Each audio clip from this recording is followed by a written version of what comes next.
tips nak kaya, jangan tidur lepas subuh. Kalau tidur lepas subuh, rezeki lalu depan rumah pun dia U-turn balik. Tuan rumah ni lena sangat, kita datang esok je lah, kata rezeki.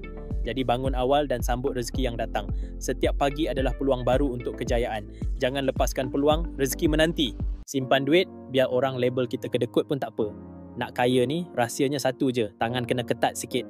Biar orang kata kita kedekut, asal poket tebal. Kalau asyik ya, bila kawan ajak makan hipster dah 30 ringgit seketul ayam, confirm hujung bulan makan Maggi tabur garam je. Bila dapat gaji, buat-buat tak nampak. Terus asing siap-siap, 20% masuk tabung kaya di masa depan, 10% masuk tabung bini marah kalau tak bawa jalan, 5% masuk tabung kucing sakit emergency. Baki tu baru belanja. Kalau tak cukup, duduk rumah, bancuh air kosong, kunyah biskut kering, tengok TikTok orang review buffet mahal.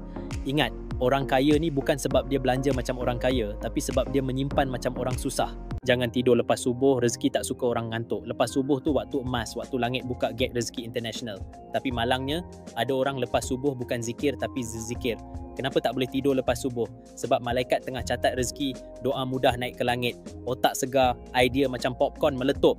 Allah buka pintu rahmat, bukan pintu bilik tidur. Solusi, minum air suam, baca Quran, jalan-jalan, buat to-do list. Rezeki suka orang terancang, jadi bangunlah.